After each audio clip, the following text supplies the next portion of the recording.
So you want to learn ancient Greek on your own. You want to become a fluent reader of ancient Greek as an autodidact.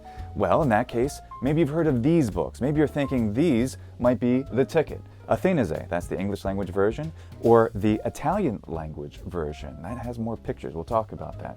There's something more old school. There's Rouse's Greek Boy at Home, or Thrasymachus, or Reading Greek, or Ancient Greek Alive. There's also a lovely set of books here from Cultura Classica, the Alexandros series, and also the brand new book Logos. Which one of these should you choose? Well, one of the problems is if you're an autodidact, every single one of these books presents pretty big problems. However, they all have a lot of value to them. And if you want to become a fluent reader of ancient Greek as effectively as possible, just one of these books probably isn't going to be enough. And that's because, however good each one of these books is, not one of them gives enough input. We need that input to really acquire a language. Well, that means you have to read more than one of these books. Well, instead of reading them one at a time, what if you read 1 or 2 or 5 at the same time? What is this crazy idea, and how can you use it to become a fluent reader? Today I'm going to tell you about the Ranieri-Roberts approach to ancient Greek. I'm Luke, and this is polýMATHY.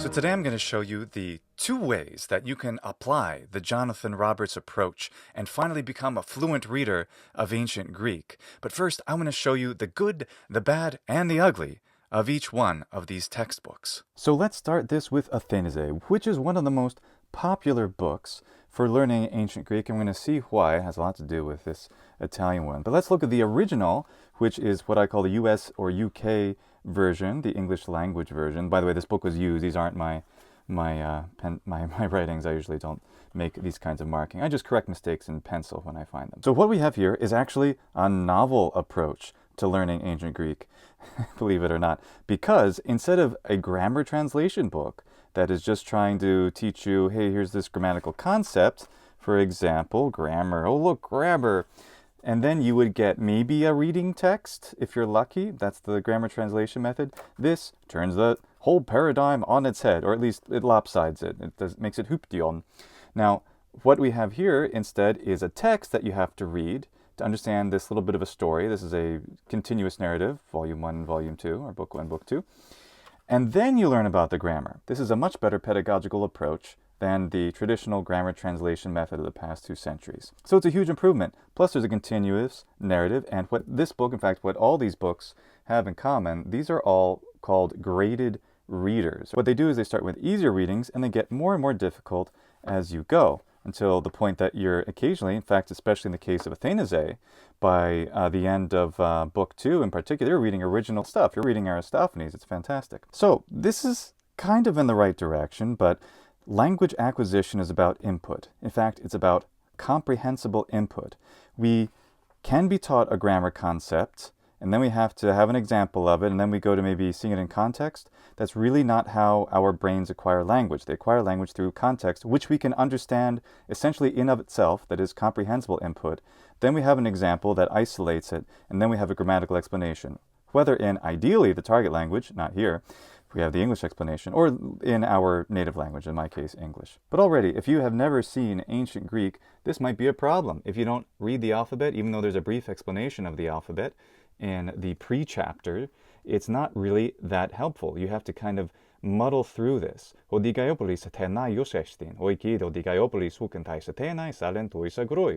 great. What the heck does that mean? Well, we have these glosses here to help us with all this unfamiliar vocabulary. But we can only learn it through the glosses, through translation, rather than learning through, say, pictures or something. That can be a much better way. Rather than causing our brains to use this translation method, which this book is still training you to do, we ought to be acquiring this, just understanding this in of itself. Some things can be, but really not. As we go through the future chapters, we would see that, oh, okay, we're adding things, adding vocabulary, we get all these glosses. It's better than the traditional grammar translation for sure, where they might just give you a piece of Thucydides on day 1 and teach you how to translate it. But, translation is not language acquisition. In fact, they are essentially antithetical, the 2 concepts. But despite the fact that this is still teaching you how to translate, at least we have narrative first, or at least we're getting some kind of acquisition of the language, some kind of input first, kind of more or less. Not only that, we have a continuous narrative, and we are acquiring a lot of vocabulary. And look at all this cultural stuff too. Yeah, it's given in English, but a lot of additional readings from the New Testament and some philosophers, a whole bunch of things in addition to the narrative. And then between the two volumes, you get the continuation of the narrative and a lot of stories, mythology, a lot of things to really understand the ancient Greek culture, especially that of classical Athens, and all the history. So really great stuff. These books, this series, Athenaze, has a lot of potential, but it's a far cry from, say, the Lingua Latina series. So here we have, this is my original book from 2005, the orange one. Let's look at the newer edition. So here in Lingua Latina, what we have is we start with the simplest things, Roma in Italia est, Italia in Europa est, and so forth. So by chapter 8, we are up to learning about the Taberna Romana. We see a boyfriend and a girlfriend. They're holding hands. The girl guilts the boy into committing and so forth. That makes him buy a ring for her. It's great. And more than that, every last word of it is in Latin. There's no English, there's no Italian, there's no anything, because you don't need it, because it's all so beautifully explained. And this took decades of Hans Ørberg's life to put together, the author, and actually make work. And it's fantastic. So this is the gold standard for language acquisition. Now, while this book can be used really well in the classroom, of course, teachers, make sure if you're using this book, you are indeed not causing your students to translate it. You need to actually speak to them in Latin based on the simple sentences that are here, and say the exercises, the pensa, quid albinus vendit. What does albinus sell? Obviously he sells ornamenta, jewelry. So works for the classroom, especially one where the teacher has a basic competence in the Latin language, and works extremely well for autodidacts. You have to be pretty motivated as an autodidact. You need to have the time as well, but ultimately you need to have the right tool, the right book, the right method. And this Familia Romana provides you with everything you need to get started, and all of its supplementary materials. You see some of them up here. These are also really important on getting you to the fluency that you need in the Latin language. So that's the kind of gold standard for pedagogy. This is light years away from that.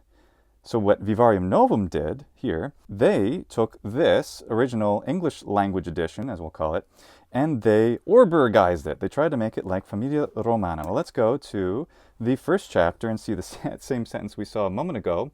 So we have larger text. Okay, that's good. Dikaiopolis Athenaios estin, oiki deho Dikaiopolis ukentais Athenais alentois agrois.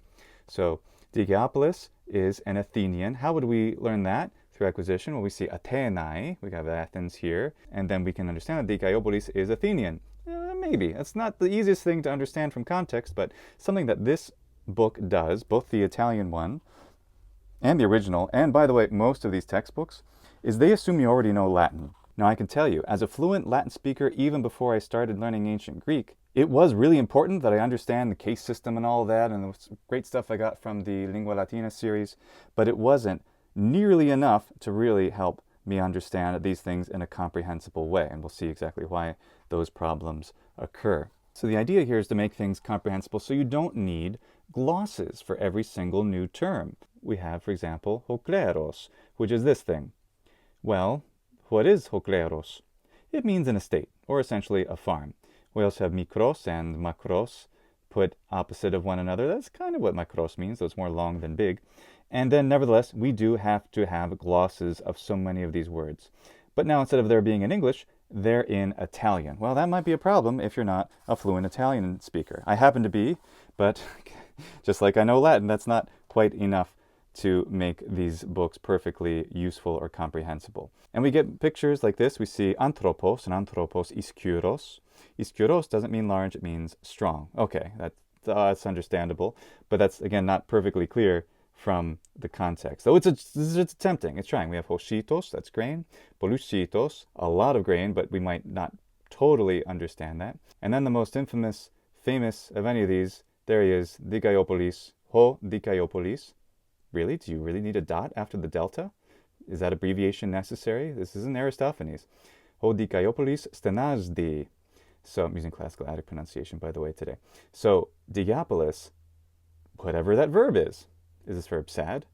Upset? Stub my toe? What does this mean? It means he's crying out. Oh, he's wailing. He's not in a good mood. But the picture doesn't necessarily make that clear. It's just kind of funny and thought-provoking, but it's not the same kind of clarity that, say, Famiglia Romana provides. Now, that said, having these pictures really helps to, of course, anchor a lot of these concepts, and a lot of them are really beautiful. These are visually very interesting, a lot of these. All of that is great. The problem is that this is still not comprehensible input. This is slightly more comprehensible than the original English language version of the book. It also has another improvement. In fact, I'm in chapter 4, the infamous one of these. So what they did at Vivarium Novum is they wrote whole new sections of these chapters. Almost every chapter has been doubled in length. They have the original, just as in the British version, no change there. But then they added, after say this beta, this part 2, they then added here, he Melita kai hai pilai. So Melita, the girl here, and her friends. And so there's this whole 1, 2, 3, 4, 5, 6, 7, 8 extra pages, and of course it ends with the poor girl crying. It's a shame, but of new text, of stuff that's not in the original version at all. This is a good thing because you get more input. This is not necessarily a good thing because it introduces a lot of vocabulary that isn't necessarily retouched upon later. When you're introducing vocabulary in a graded reader, it's important to have sufficient repetitions of new vocabulary in order to really acquire the new terms. And while clearly a lot of effort and thought was put into it, again, we have people who are working their best to adapt a text that was not designed for this method. So the compromises are significant, and that causes a lot of problems in learning with the Athenaze book, whether the original or the Italian version. Now, if you have the Italian version, that's great if you speak Italian, if you can read the Italian grammatical explanations, because you're not going to be able to pick up the grammatical concepts simply from the context because it's insufficient. You'll learn a lot of stuff, but you're not going to get to fluency. When these are telling you how to translate and teaching you still how to translate, you're not going to be able to learn what you need to know. You're going to be highly dependent on, oh my gosh, don't fall. You're going to be highly dependent. Wait, what was that? What is, oh my God. Yeah, isn't that her son? Why is, oh man, okay, well, Greeks and all. So the majority of the images are really helpful. Hoampiros, so that's the grapevine. And then hoinos, wine. That's okay. Illustrations in general are a little bit too detailed to be helpful. Hosakos. If we know Latin, sacus, we're like, okay, well, clearly that's the same word, no problem there. But we might even be potentially confused by the fact that what's in the sack might be the thing being referenced, which appears to be olives, or perhaps coal. Now, it's olives based on context, but still, a little hard to tell. These pen illustrations, absolutely beautiful, probably a little bit too detailed for what they're trying to convey, and potentially ambiguous for that reason. But again, this book is not necessarily meant to be used by an autodidact. In fact, I say if you don't know Latin, and in this case with this version, if you don't know Italian, and even if you know English, it's still not enough. Yet the advantages are extraordinary with these books because we have 2 huge volumes here for both, right? English language, and they cover the same stuff. And they're so much bigger because they have all this extra text in the Italian version. That's great. It's more input, but it's not comprehensible. So that's a problem. And they also, the Italian versions, they come with these apodia, these aphodia. Aphodion is a term meaning the thing that's on the road, like a companion. Could also be the per diem money you have. In this case, it's referring to a kind of a travel book. And I have literally carried this in planes and read it, and it's really fun. And these are extracts from original literature, like Aesop's Fables and Menander. Gosh, I love the Menander stuff. And really wonderful things here. And then this one's even more exciting because we have, who do we have here? We have Iamblichos, we have Xenophon of Xenophon, we have Herodotus, and we have Apollodorus. These all these authors are seen in the original. There's extracts and there's explanations for what happens in the extract, in the bit that's being discussed, explained in Italian, of course. So again, that knowing Italian is unfortunately more important than you would like. But it's a lot of input, and it's still much, much friendlier than a lot of the original texts for ancient Greek. So huge advantages, but again, these don't lend themselves to an autodidact. You need a teacher. And if you want the best teachers around, then you want to sign up for lessons with the Ancient Language Institute. With Ancient Language Institute, you'll use Athenaze, and actually, you'll get the books as part of the tuition. You won't have to pay extra for those. And you'll have some of the best teachers in the world teaching you with Athenaze and also teaching you how to speak ancient Greek right from the very first day. Isn't that amazing? As we've seen, Athenaze, as good as it is, has a lot of problems for an autodidact. But with the wonderful instructors at the Ancient Language Institute, you'll be guided using the direct method. And this is the idea that you're going to get the input you need, auditory input, interactive input with the teacher, and thus be able to understand and discuss the text in ancient Greek through all of your lessons. And not just ancient Greek. If you register by April 13th, then you'll be able to join one of the new beginner classes for the summer term in Latin and in Old English. I've been fortunate enough to take the Old English course, and wow, this thing is out of this world. I can't say too much because some of it is a little secret right now, but you'll find out by joining the class and acquiring the Old English language, the Anglo-Saxon language. It's absolutely spectacular. But if you already know some of any of these languages and you want to take your knowledge to the next level, then you can take intermediate or advanced classes in any of these languages. The Ancient Language Institute has been pushing the envelope with what's possible with comprehensible input and direct method approaches for years now, and so many people have now acquired these ancient languages. That's what it's about. Language acquisition, not learning just to translate, learning to become fluent readers. So sign up by April 13th so this summer you can begin your journey into an amazing ancient language. So that is the Athenaze series.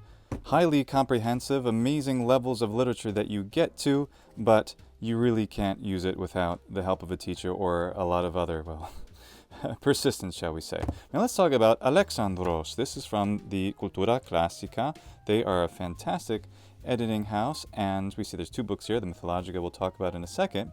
And when I heard about this, I was like, hey, you want the Familia Romana of Greek? Well, here it is. This is it. Ooh, Hokepos, the garden, like, ooh, pictures. Dodendron. This already looks way better than a lot of stuff that you see in, say, Athenaze, as far as the clarity and everything. And look, and what's really great, except for a brief introduction in English, Latin, and Spanish, which is, I love the fact that it's introduction in Latin. That is like, oh, okay. Quo modo liber sit adibendus. How to use this book. All right, you got my attention, authors. That is a really good thing. So when I got this, what this did for me is it really crystallized a lot of things that I had gaps in, because like I'm saying, the input of the Athenaze series is really insufficient. But this gave me the opportunity to fill in gaps that I had by just using Athenaze. I found that really interesting and very noticeable. And since when this text starts, it's all in ancient Greek. There are no explanations in anything but Greek.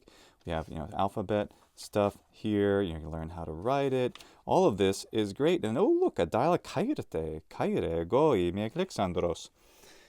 Problem, patre, Alex, abbreviations. We know these are Patroklos and Alexandros later, but not immediately. So I don't think that's useful. This isn't Aristophanes, guys. But I did really enjoy reading this book. It helped crystallize a lot of things to me. It has a companion. This is called Mythologica, and it is similar to the Fabulae Surae, a Familia Romana. That is just a bunch of simple mythological stories about Ares, about the gods, about Athena. They're short. Alexandros all has these short little chapters in it. That's very useful. And it's all given through context. The problems, you really can't understand everything through context. You need to look things up in the dictionary because it's not at all 100% clear. While in the Athenaze series, you definitely would have to look things up, maybe the back of the book where there's, translation to Italian for words, or in the English version at least, they have the English language translation for the glosses. Those are there. Here the problem is you'll just get stuff that you don't understand. These are meant for the classroom. They're not meant for autodidacts. They're still very good, and they are part of the supplementary package that we're going to be talking about today, specifically that Jonathan Roberts' approach to learning ancient Greek. It's all these books. Oh yeah, so because I did a little bit of editing work for Cultura Classica on the Logos book, this is the second edition there, they gave me this edition of Alexandros for free, and then we see this is the colorized version. Oh, look how pretty. It's a little bit longer. I haven't gone through it page by page, but it looks like they did a good job of improving the original Alexandros, which, like I said, let me get it out. The original Alexandros, which was just black and white, was very, very good, but this is, I think, a huge improvement. Again, this is really useful if you already know the basics of ancient Greek.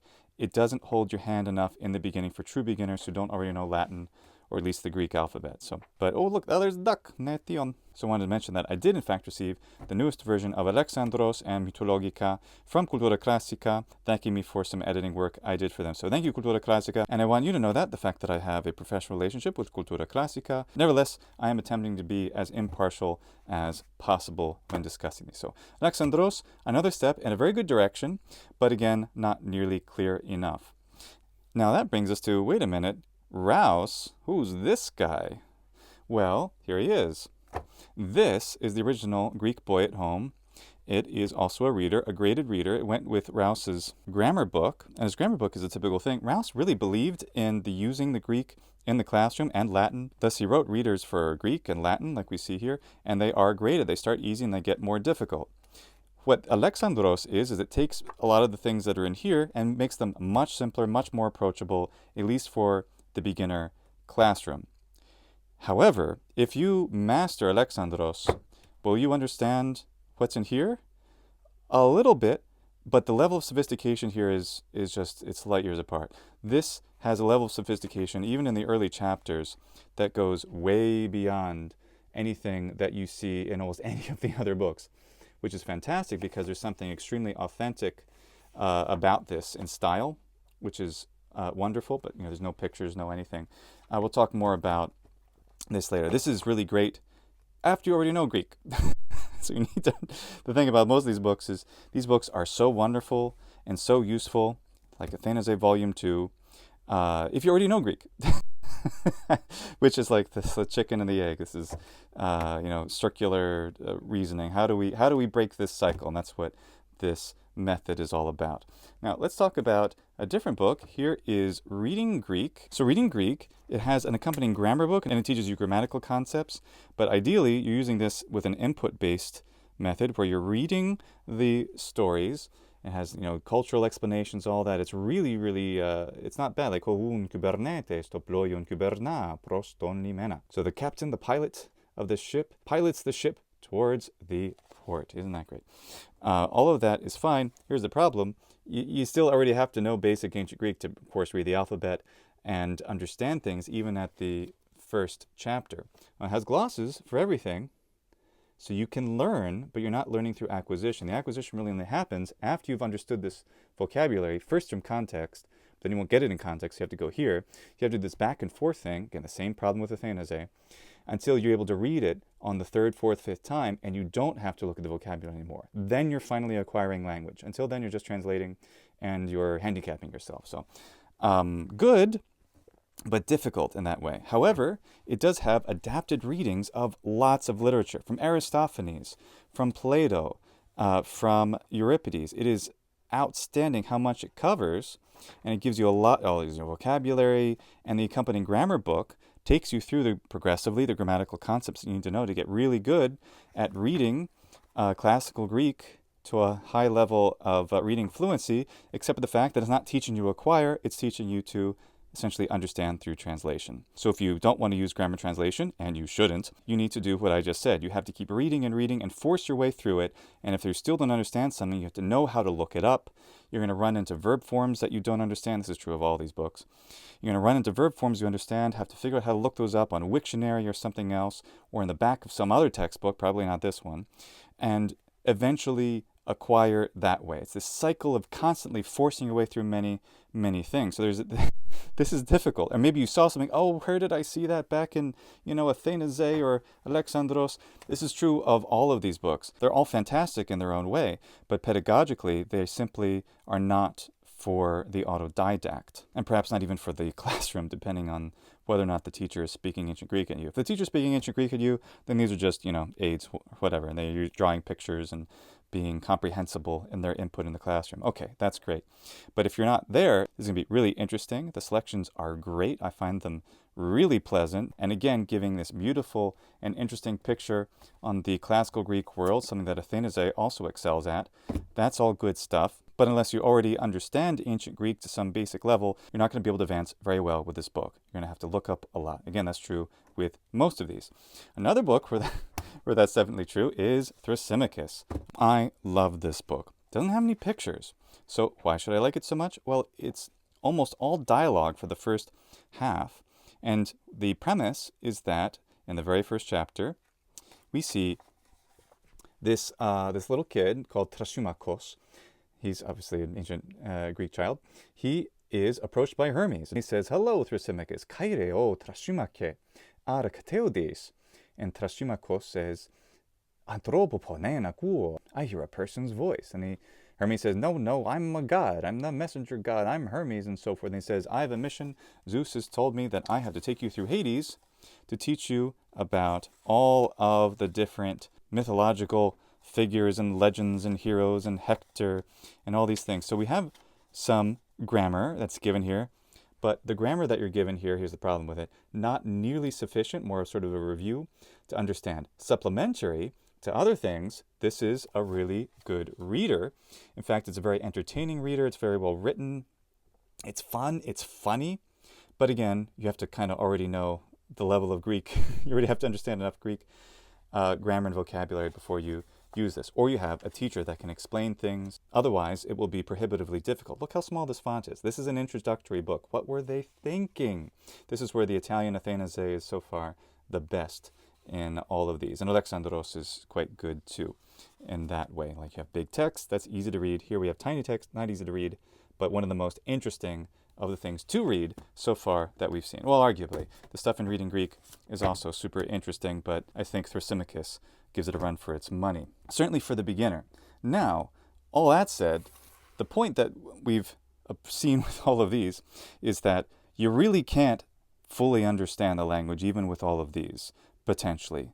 So the problem is any one of these is not going to give you enough input in vocabulary and syntax, and therefore not enough input through grammar to really acquire it. Yeah, they're grammatical explanations, but especially if you're using, say, the Italian Athenaze, you're not going to get any grammatical explanations unless you speak Italian. If you do, ottimo. But sadly, that's not most of us. So there's another reader, but this book is actually not designed as a reader like most of these, where the reading is the primary idea. Well, potentially reading Greek, maybe arguably not.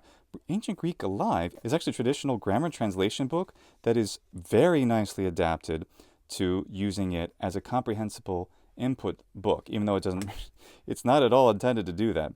It starts out with this pre-chapter stuff that's really cool about these scripts. What are these? These are scripts to use to have conversations in the classroom. Kairete o piloi. Hello, friends and friend. If you, as a teacher, know ancient Greek, you can teach yourself how to at least speak some basic stuff to your students. Interestingly, not using contract verbs in the contracted fashion right away. Horao say, I see you. Very interesting. Actually kind of found it to be a good idea. It helped me to understand contract verbs just a little bit more intuitively than I had before actually opening up this book. But it is primarily trying to tell you how to understand grammar. First, lesson 9 starts with a grammatical explanation. But the really lovely thing about this book is that it is filled with these short passages to read. Hoi piloi tu nasredinu nomizdushin autoninai eton sopototon eton morotodon anthropon. Beautiful. So that is easy stuff to understand, and it teaches you the grammatical concepts you need to understand what's going on here, and any glosses for vocabulary are given along the way. And the other nice thing is, compared to other textbooks, I have never seen a friendlier textbook when it comes to understanding ancient Greek grammar. It explains things in a very helpful way, such that it filled in gaps that were not already filled in for me by having read things like Athenaze and even Alexandros before. So this one really surprised me in the fact that it's not designed to be a reader like the others, yet its readings are fabulous in how comprehensible they tend to be and how simple and how effectively they teach the grammatical concept through example. And the grammatical explanations are fantastic. Some of the readings get longer, they get more difficult as you go. And one of the things I really like about this book is you're assigned throughout the chapter to read stuff from the Thesauros, the thesaurus, which is in the back, and all these readings that are in the back. And it tells you where, look at all this stuff. You have stuff that's from Heraclitus and from the Bible and from all these amazing things. There's a whole section on just inscriptions from gravestones. Those are fascinating. The grammar and vocabulary for which is all already taught in the other sections in the book. So a lot of good stuff there. However, this isn't going to make you a fluent reader in ancient Greek because there's not enough input. And that might have been the end of the story, but just last year came out this new book called Logos by Cultura Classica, like the Alexandros books. Now, this is kind of a game changer. Now, by the way, full disclosure, I received these copies of the second edition here of Logos, the first edition of the exercises, from Cultura Classica to thank me for having edited the first edition, which you see here. So just so you know that. The Logos book, why is this a game changer? Well, this is the first book I've seen take elementary ancient Greek seriously, in the sense that they're seriously going to teach beginners how to learn this language. Here's the way to learn syllabification. The red syllables are the emphasized syllables. You get to learn capital and lowercase with pictures, colorful pictures. Oh, look, a shark, an old man, a lion, leon, and we'd see capital and lowercase, right? Poetria, there's looks like Sappho, the poetess. And we get to learn these words in context with very colorful and often entertaining images. And this is just to teach you punctuation and how to spell. Like, this is the beginning here. Really great way to introduce it. First chapter is the gods and the beasts and the humans, and how to understand, oh, yes and no, that's important. We have Dionysus, Hephaestus, Apollo, Zeus, Hermes, Ares. I switched languages there, but that's okay. And this is the best equivalent so far to the Familia Romana for Latin. So this is really, really fantastic. Again, all in ancient Greek, no other languages. We have grammatical explanations, just like Familia Romana, but in ancient Greek. And the colors are very helpful, and meretema, an exercise. We have the exercises, just like the Pensa in the Familia Romana book, structured in just the same way. Excellent stuff. Why not use the exact same method? We know it works for Latin. It might not be the best possible method that exists in the universe for learning Latin, but we know that the Lingua Latina Familia Romana book works very well. Also for autodidacts, which is important. So Logos is great, and it takes you very slowly through learning the declensions one at a time. In fact, it uses the same progression I used in my ancient Greek in action videos, which I thought was very interesting. If the author happened to have borrowed my ideas there for teaching one case and then another, unlike all the other books which start you on the third declension from like day one, then that's great, and I'm really glad they did. And if not, they just came to that logical conclusion on their own, which is just as likely outstanding. I really approve of teaching the declensions one at a time in the manner that they do here. So they do that very well. One of the reasons is that you really can't do anything with ancient Greek unless you already know all three declensions. It's different from Latin, where you can get away with several chapters of only first and second declension nouns, which is impressive. So the book, this seems to be, hey, this is it. Luke, why did you take me through this enormous stack of books over here when you could have just shown me this to begin with? Well, I really love this book in a lot of ways, and it's fantastic. I think especially for the very beginning, especially if you want to learn like you might have learned Latin with Familia Romana, in this entirely input-based approach on your own, taking your time, looking through everything, understanding before you move on. And the book does really well at doing that, introducing these things, but it has a couple problems. One is that it doesn't have really a continuous narrative.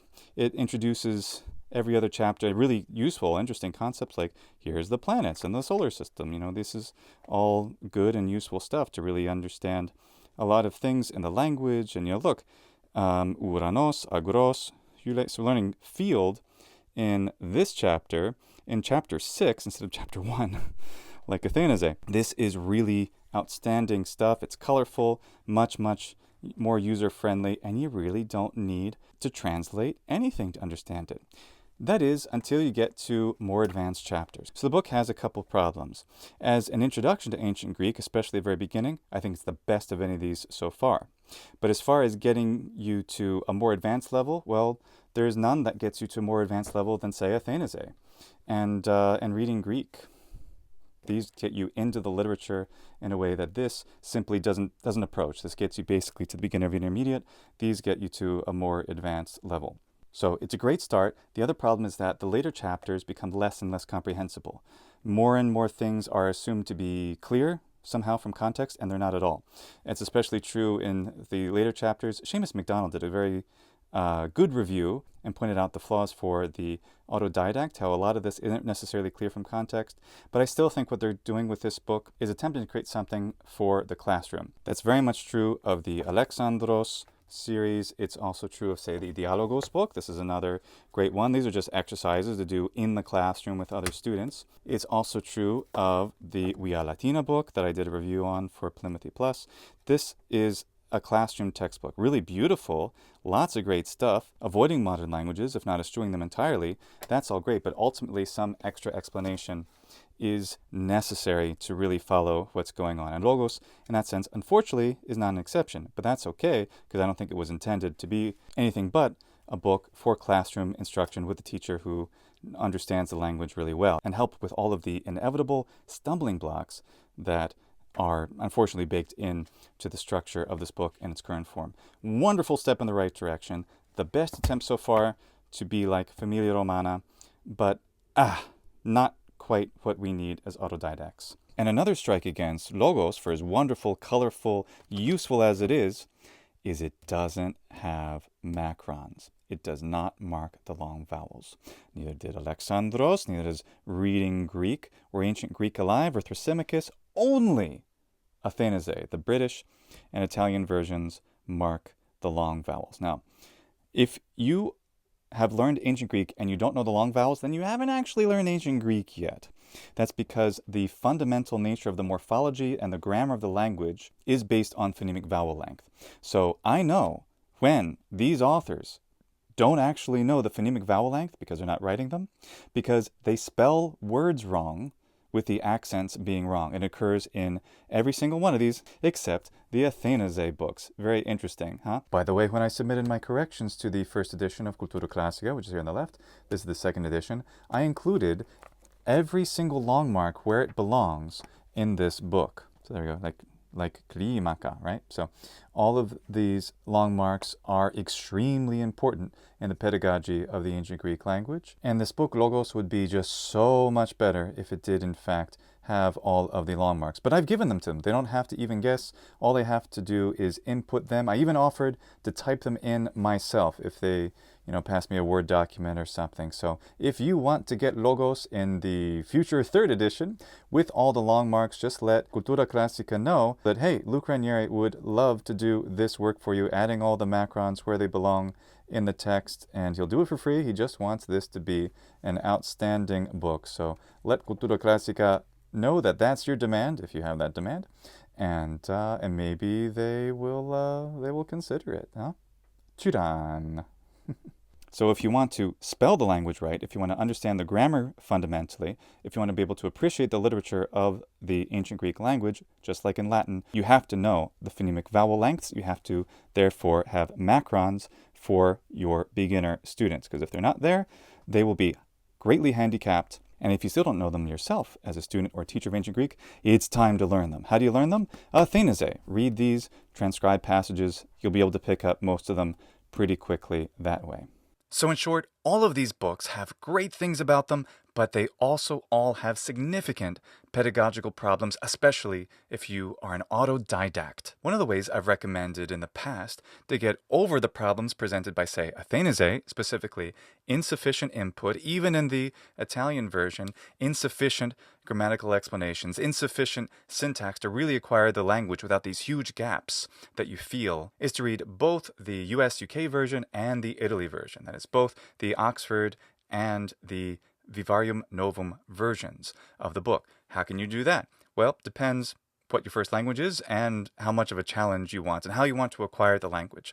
Ideally, if you want to just get input and use the book essentially as an autodidact would like to do, as you might do, say, with Familia Romana, you could read the Italy version, the Vivarium Novum version, which, if you don't know Italian, well, then you're not going to get influenced by translation so much because you don't know Italian. So be using the pictures and everything to really acquire a lot, but you won't understand everything. So once you read one chapter, or a half chapter, as most chapters are divided into two parts, then you read the equivalent in the other version. You could also do this in a way that would be definitely easier and less intimidating. If you're a native English speaker like me, start with just the English version, the US-UK version. Read that first because you get all the English you need. Not really a lot of pictures, but you'll understand pretty much everything, even though you're not going to really internalize it. It's not really going to be acquisition or comprehensible input yet.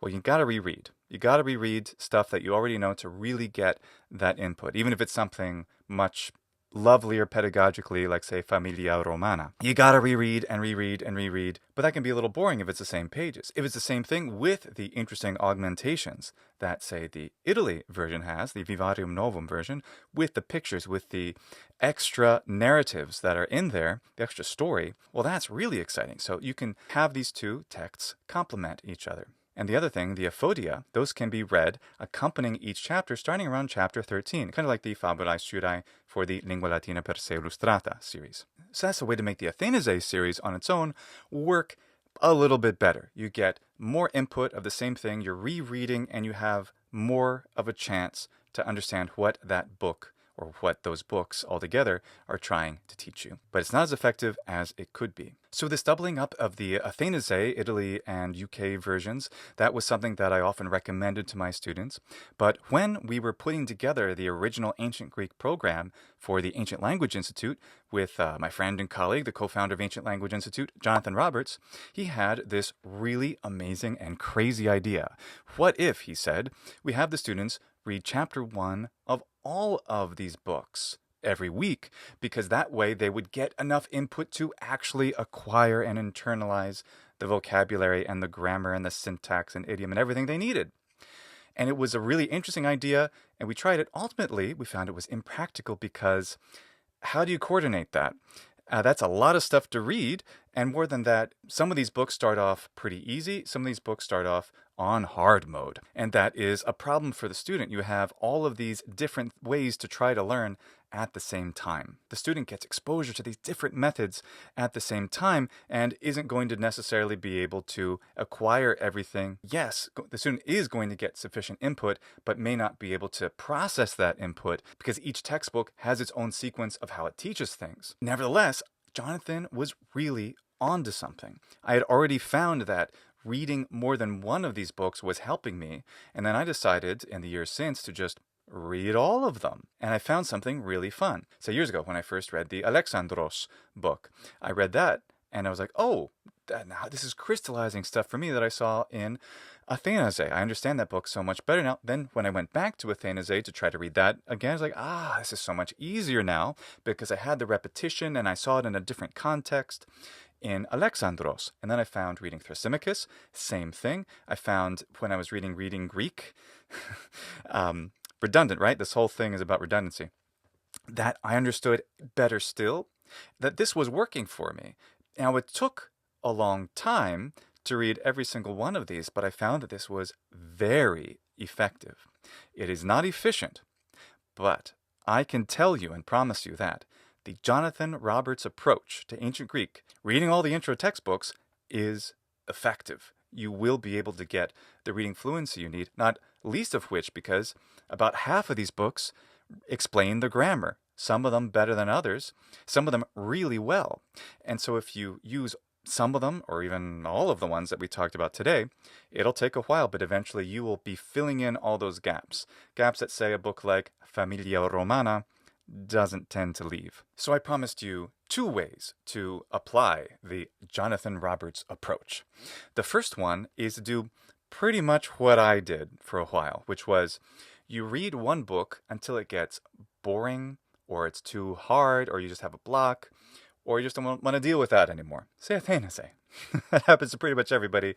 Chapter 4 is one of those chapters where it happens to everybody. Okay, so you hit chapter 4, way too long, specifically the Vivarium Novum version. Great text, but it goes through so many things, and it's hard to follow the narrative, and they don't put new paragraphs when someone new is speaking. I hate that, but whatever. Still, this is one of the most user-friendly books, believe it or not. You get to that, too much, you got to block. Okay, then open up something else that you like. Could be Logos, could be Alexandros, could be reading Greek, whatever. And that book will have a completely different approach. You will recognize at least some things you saw before. You'll learn some new things, and then go as far as you can. If it's a reading Greek, the first part is this kind of easy narrative, and then eventually it gets into original texts from original authors, and the font even shrinks, which is, why do that? Why make it harder? Don't make ancient Greek harder, make it easier. Anyway, still that happens, and when you get there, this might be exciting, you might be motivated to go on even further into these original texts that say Reading Greek has, but then you might be like, I can't, this is a block, I can't really do this. Okay, go back to Athenaze. You'll find that, oh wow, I understand this. Rereading chapter 4, in case that's where you had the block, I understand it so much better now.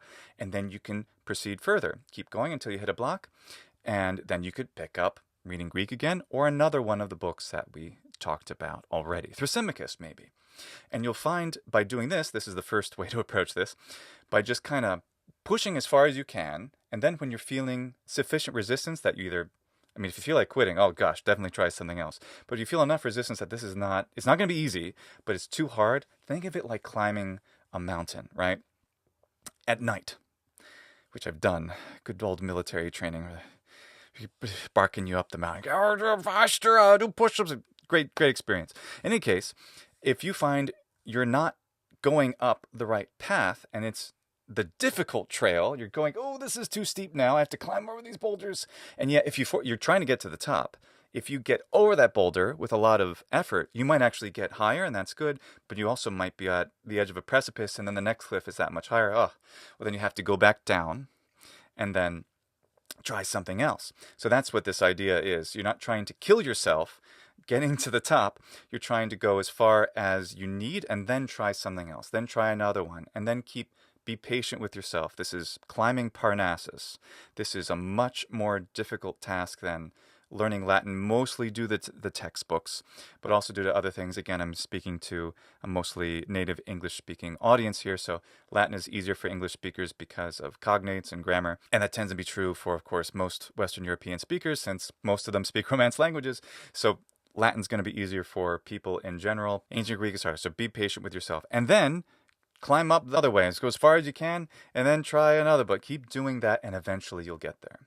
But that's probably not the best way. The second way to apply this is to coordinate these books such that when you learn a concept in any one of the textbooks, then you see the same concept taught in a different textbook. And then if 3 textbooks do that, well, see it in all of them. Align the books so that you study each chapter of them in an order that is actually conducive to reinforcing the input of these concepts. Well, how do you do that? Don't worry, I've done that for you. Let's go to the spreadsheet. Here is the spreadsheet. This is on Google Sheets, and it is publicly available in the link in the description. So what I'm going to do is take you through this a bit so you understand what you're looking at. Thankfully, we've already had a lot of context by sitting through the first part of this video where I showed you what each of the books looks like and its advantages and disadvantages. So this is an attempt through this sort of scaffolding to make all of these books as excellently useful as possible. You don't have to use all of these books, but if you use 1 or 2 or 3, this is a way that you can actually coordinate your studies. Now, core here, I would say, is Athenaze and Logos, with Alexandros as a third buttress to the core here, another part of the core. But they're all linked together, and we'll see how. So Athenaze is the champion as far as how well and thoroughly it teaches you everything, especially to how advanced it goes with getting to more advanced grammar. You're reading Aristophanes by the end. You're reading original texts, original plays. That stuff isn't easy for a beginner. And that's all fantastic. The problem is there are pedagogical gaps all the way through, and it makes it very difficult. For example, the very first chapter, you already have verbs in the third person singular, and by the way, all of the cases. So that's kind of challenging if you haven't had enough exposure or experience. So what can we do to help that? And this is where that wonderful new Logos book comes in, because it progressively, slowly, in its first few chapters, gives you what you need to understand these basics in a much more graded way. It doesn't feel like your first step on the path up Parnassus is some kind of enormous leap up a 10-foot cliff. You're just taking some steps along the way, and then you should be ready for what I'm calling anchor letter A here. By the way, this is version 1.0. I intend to edit this probably in the future, especially if I see other books that I like, add them to it, see how you might incorporate these together if you want to check back on this later in the future. So, and of course, if you have ideas to make this better, then leave a comment on this video whenever you are in the future, and I would be happy to consider your ways of improving it. No guarantees that I'll incorporate it though. Although now it occurs to me that yes, Logos gives you third person verbs at this point by chapter 4, but Athenaze is also throwing you right into all of the cases all at the same time here in the first chapter, and those aren't shown in Logos until, well, here's the accusative singular, so maybe you should wait on Athenaze until you get to chapter 10. I'm not sure if I'll make that edit though. The problem is that Logos, as we already mentioned, isn't teaching you the phonemic vowel length. If you're not learning phonemic vowel length, then all the stuff about the cases is much harder to understand. This is a big problem with Logos. It's very easily resolved. I already gave them all of the Macrons for every single word. All they have to do is write them in there, or I'll do it for them. So if Logos has the Macrons, then absolutely, what I just changed here, this is what you should do, because you'll get everything in this nice progression. But without them, probably this is better, because you shouldn't be exposed to this much of the grammar without understanding that the fundamental nature of the grammar is dependent on phonemic vowel length. So the first anchor here, you get verbs other than to be in the third person singular. That's the first kind of big thing that happens here. Well, what are some of the other anchors? Verbs in all persons in the singular, you get a lot of useful review of the cases here in Logos. And then we see in chapter 2 of Athenaze, we get to have more of these verbs in all three persons. So instead of jumping one to the other, huge leaps, not easy for beginners, especially if you haven't seen Latin before or know modern Greek or something that can really help you. Logos really helps to fill that in. But then when you get here, you're also ready to start Alexandros. Alexandros is not too difficult in the beginning, but it does start with dialogue, with personal pronouns and all that, and it's not entirely comprehensible, especially if you've just learned the alphabet. This is a way to help scaffold the very beginning. Let's go to the next anchor I have, which is called C, and that is participles. Participles are so huge and so important in ancient Greek. You have to master participles, and we get those here in chapter 18 of Logos and chapter 8 of Athenaze. So if you've done this sequence so far, you'll get a double dose of participles, and of course more in the other books, but you'll definitely get a little bit of reinforcement on that topic.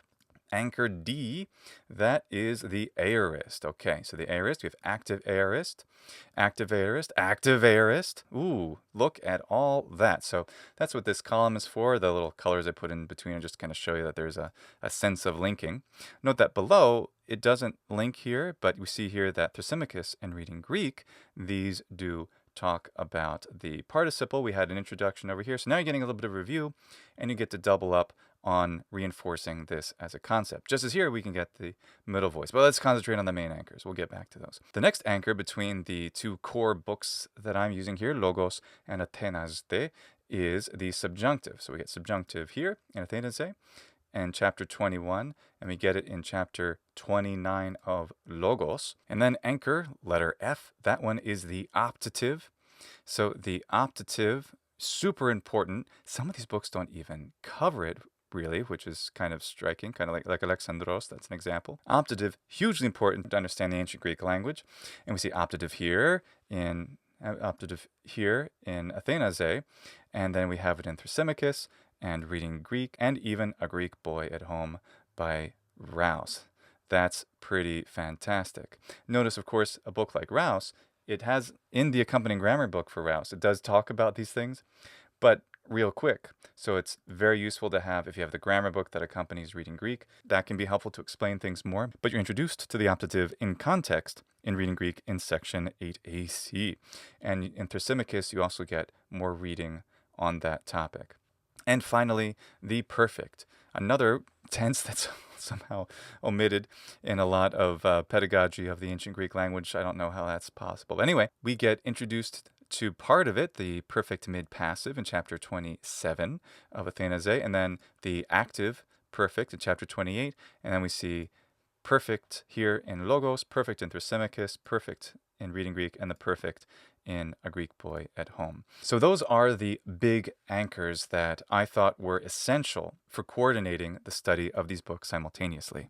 Since I spent so much time trying to figure out how these go together, I call this the Ranieri-Roberts approach to ancient Greek. So, of course, Jonathan Roberts came up with the idea to study all of the books simultaneously, and my contribution is to understand how to do that in a coordinated fashion. So the Ranieri-Roberts approach to ancient Greek is what this spreadsheet is called. Now those are the main anchors, but we also saw some other parallel things in some of the other texts, useful if you don't have all of these books and only 2 of some of the others down here, and also useful as you go along. For example, we see that here in chapter 15 of Logos, the relative pronoun is introduced. It's also introduced in chapter 3 of Alexandros, the infinitive in the following chapter of both. That's lovely in how that's coordinated. And they're both cultura classica books. Between Thrasymachus and Alexandros at this point, in chapter 7 of Alexandros and of chapter 4 of Thrasymachus, you get the middle voice. Okay, that's good. Now, the middle voice was introduced in Athenaze way back here. So now you get a repetition in 2 other books. By the way, how would you use this? Let me make this perfectly clear. So you do basically column by column. First column, chapter 1, so you're just starting with Logos. Now, depending on where you are in your own studies of ancient Greek, you could be up, basically at the end of volume 1, volume 2 of Athenaze and wanting to know how to keep coordinating things together. Well, I show you how to do that with the other books mentioned. But some books like Alexandros is really just a supplement to volume 1 of Athenaze in the way I have coordinated the things here. By the way, I did not attempt to coordinate for vocabulary. Probably when it comes to comprehensible input and pedagogy, that's the better thing to do.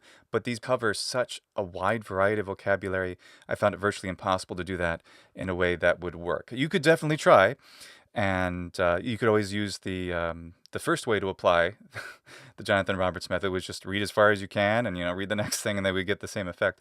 But this at least coordinates by grammatical concepts. In fact, the main grammatical concepts I concentrated on are the verbal ones, because I've always found those to be the most difficult for myself and for my students. Other correlations here include the present participle. We talked about that.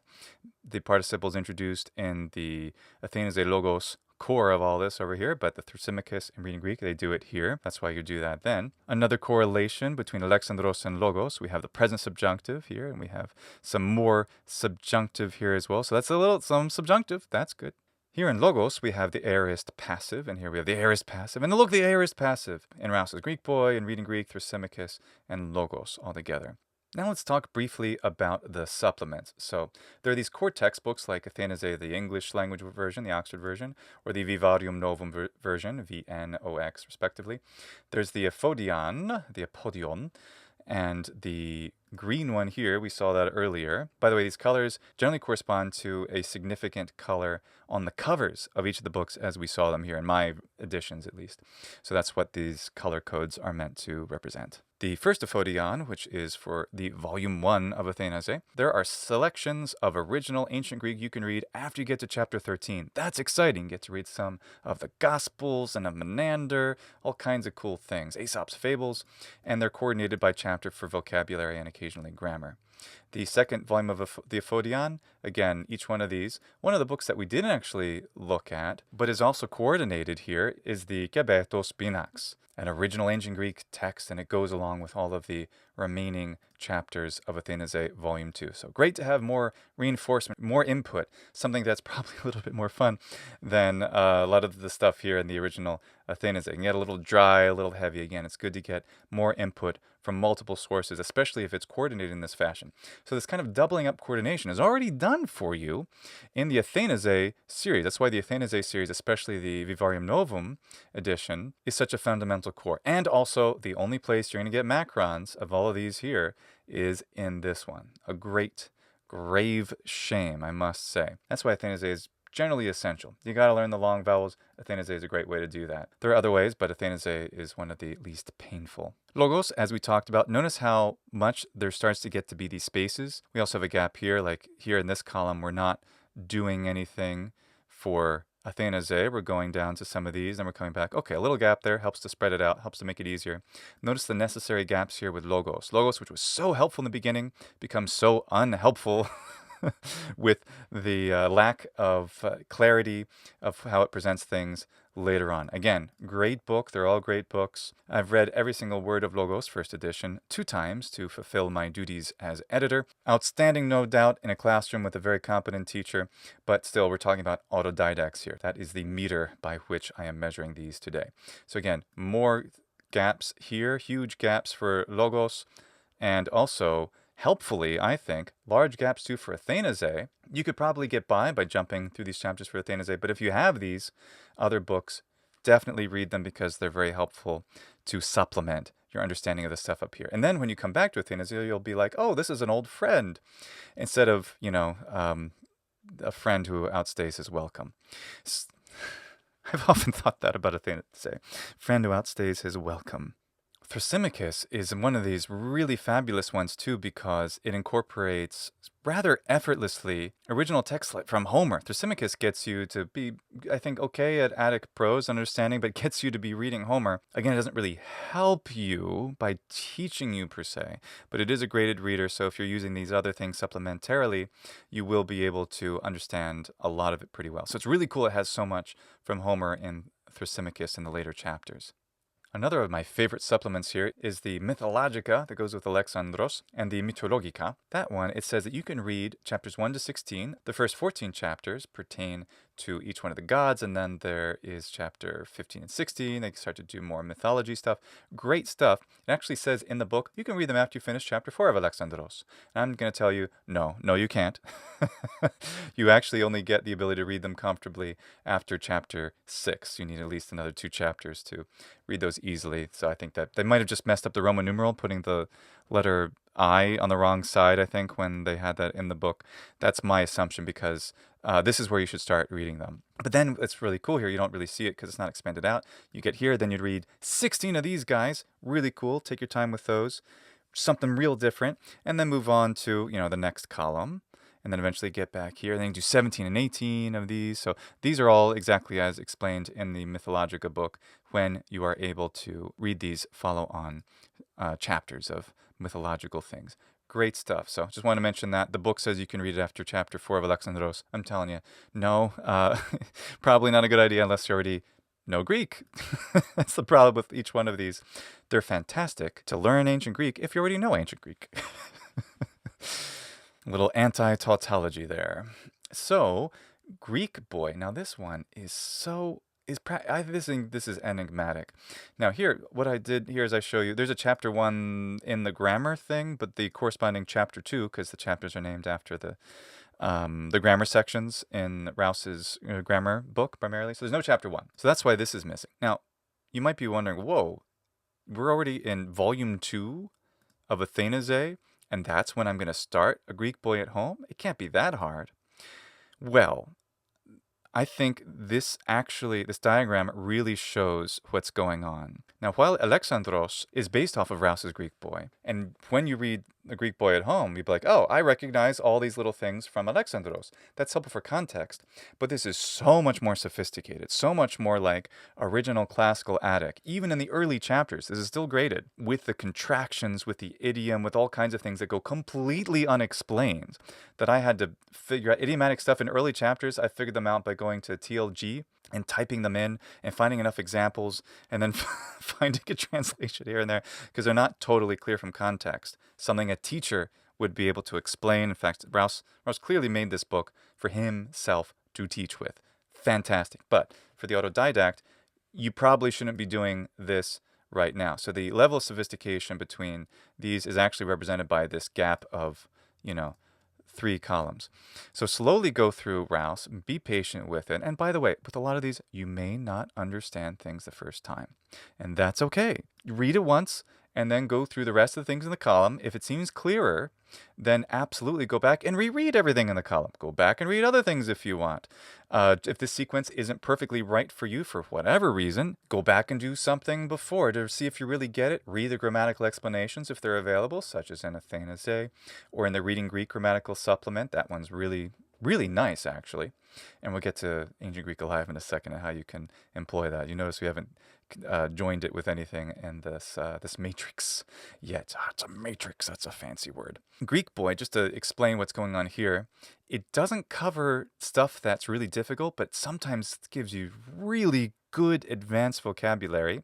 In the edition I had, in the back, it does sometimes explain in Greek, brief definitions of terms, and sometimes it gives you the English gloss. And failing that, you can use a dictionary. By the way, if you're using this method, the Jonathan Roberts approach, which is, try all of them, or even if you're using my more complicated, more detailed version of the approach here, you'll have to get used to using ancient Greek dictionaries. Remind me to make a video about ancient Greek dictionaries. I've done one for Latin dictionaries, which is available here on this channel, but remind me to do the ancient Greek one. So even though you're getting, me verbs, the me verbs are not that hard. You're getting middle and passive here, and, you're getting the weak aorist. Trust me, you're going to run into stuff that's like, wow, this is good Greek. This is good stuff here. It's a mix of classical Attic with definitely some influence from Epic and some other things like that. But it's still very good. It's mostly a good classical Attic reader. Chapter 20 of Rouse's grammar book, again, not something we've looked at today, it finishes its grammar lessons here at chapter 20. Thus, the subsequent chapters here assume you've already mastered the grammar up to this point. Notice that we've finished Athenaze, so you're good there. If you got through the end of Athenaze Volume 2, then you're probably going to be okay continuing here. And if not, well, look, you got Reading Greek to help you out a little bit through Thrasymachus before it peters out. And then you're just on Reading Greek, reading original ancient Greek text like Euripides and Aeschylus and Demosthenes, all these fantastic things. And Greek Boy at home, again, originally by Rouse, but strongly influenced by classical Greek. So that's fantastic. Eventually, Reading Greek peters out and you're just finishing up the chapters. You can read them as quickly as you want. I may modify this somehow. I haven't thought of a way yet. This is my preferred approach right now. Okay, a final comment then on Ancient Greek Alive. Ancient Greek Alive, I tried to find a way to coordinate this, like I should wait for this or that, and I really couldn't find a good place to begin. I thought, though, you should start reading Ancient Greek Alive around this anchor letter A, as I call it, this column here. This would probably be a good place because by now you will have seen the first 4 chapters of Logos, had a nice, friendly, warm, easy introduction, as easy as I've ever seen, to the ancient Greek language in written form. And then you get to have the Athenaze intro chapter. It's not going to be as hard. And then you get to have this intro lesson where the book goes through lots of the so-called scripts and some basic stuff to help you learn the language. It explains it in such a user-friendly way. Every single chapter does that. It's like, wow, you're gonna feel that this book, this Ancient Greek Alive, is really helping you. Let me expand that out a little bit. All the declensions and so forth. So in accents, it explains how the accent system works. By the way, if you don't know how accents work in ancient Greek, well, you have to. You also have to know phonemic vowel length to understand the accents, and you have to understand both of those to understand the grammar. So just make sure you understand that. Moving on. You get to see agreement. By the way, this isn't every grammatical concept covered by each one of these chapters.